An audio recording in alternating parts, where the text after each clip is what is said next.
Hello, everyone. Thanks, Sarah. No pressure. Welcome. It's a pleasure to see so many familiar and new faces here in Kuala Lumpur for the 2026 Global Forum. For those of us here today, we're going to make the most of the 2 days that we have in person. As Sarah said, there is a reception at the end of the day that we can enjoy together. And for those of you at home, thank you for joining us today. And I hope you can also stay for the next 2 days. So having hosted global forums in Berlin, Singapore, New York, London, Bangkok, I think it's quite timely and right that we have it here in Malaysia this year.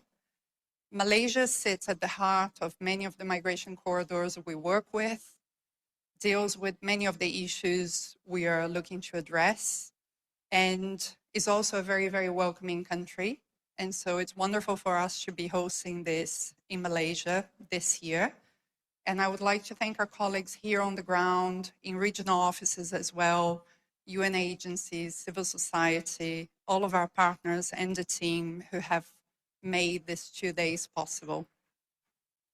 But in particular, I wanted to thank the Walmart Foundation. Without them, this forum wouldn't be possible. Our field is going through a very, very difficult funding moment. Budgets are being cut, whole teams are being dismantled. A lot of really important work on human rights and business and human rights is being discontinued for lack of funding. And so we don't take those opportunities for granted. And this kind of support that the Walmart Foundation is providing for us to be here today and together with so many of you is really much appreciated and much needed. So to our colleagues at the Walmart Foundation, thank you very much. So as Sarah said, the theme of this year's forum is building resilience in a time of global disruption. When we were developing the agenda for this year's forum, we wanted to think of a theme that was all-encompassing. We wanted to talk about many of the challenges that are interrelated and overlapping in this very, very complex context that we are going through right now. But disruption is an interesting concept, and I would like to pause in this concept for a second. I think often when we talk about disruption, we're involved in policy discussions, and disruption is often addressed as something very abstract. It's a trend, it's a shift, it's a reconfiguration of trade routes, it's a bit of a nuisance. And we talk about it sometimes in the same way we talk about the weather. So the weather is bad, it will get better, we don't know, the forecast will tell. But disruption is not an abstract concept. It always lands on someone. And the people it lands on the hardest in the world of work are the workers. And among workers, we're talking about low-paid workers in labor-intensive sectors and functions, and those who are chasing better lives for them and for their families, including migrant workers. So to be very specific about what disruption looks like in this context, it looks like a seafarer on a stranded ship in a conflict zone.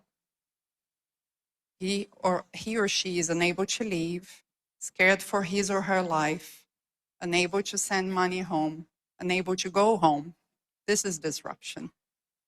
Or it can be a worker on a construction site or on a plantation when temperatures get too hot for them to be able to work. But they are told that they need to continue or they won't get paid. This is disruption. It also looks like a factory worker who has no orders because a trade ban has been imposed. He or she still has a recruitment debt, but they don't have a job anymore. This is also disruption. Disruption can also be a worker whose job is being assessed or replaced by a technology that in any other circumstances could actually be very helpful. It could give that same worker more information, more voice, access to better remedies. But in this case, that same technology is filtering out their job application before a human even reads it, and for reasons he or she will never know. So this is also disruption.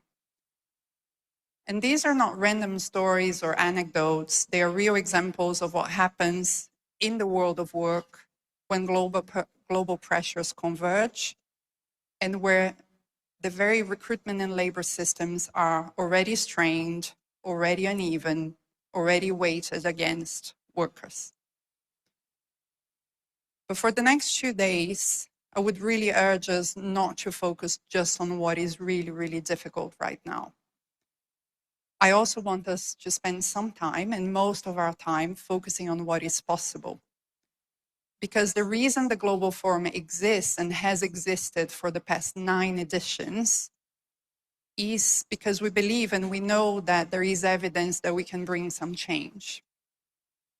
10 years ago, the employer pays principle was just an abstract concept, sometimes even contested. Many people didn't believe it was possible.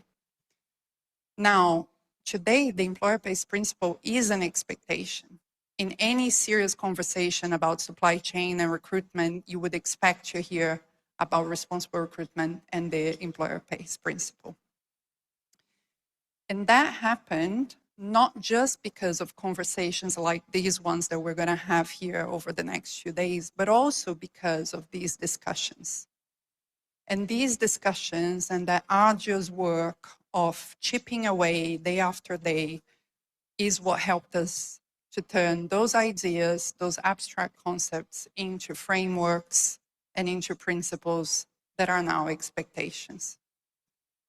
But we all know, we are very, very aware that frameworks and principles are not enough and that there is a lot of work ahead of us. The principle is not yet applied consistently. There are many workers, and I would say the majority, who are still paying fees to get a job. Enforcement is very uneven across most jurisdictions. And what real implementation looks like in practice is still unclear. So it is our job to continue to push this agenda forward and to turn it into practice. Not just any practice, but widespread practice until it becomes the norm. So over the next 2 days, I would really like us to do 3 things. To be very honest about where progress is stuck, and we should name those moments, and we should be very open and critical about it. But also we should celebrate where we have made progress, and we should acknowledge that and take note of that and try to replicate it. We should also be very specific. I would say generalizations, finger pointing is not going to take us very far. So the more specific we can be, the closer we are to actually having an impact on a construction worker, a plantation worker, a worker in a care home. Let's think about the real people out there whose jobs depend on actually going day after day to repay that debt, and what can we do to move that agenda forward. And then let's all leave this forum with something concrete that we can do and some collaboration that we can move forward because of the conversations that we're going to have here today. We shouldn't take this opportunity to be together in person for granted, so let's make the most of it. And let's make people at home jealous that they are not here.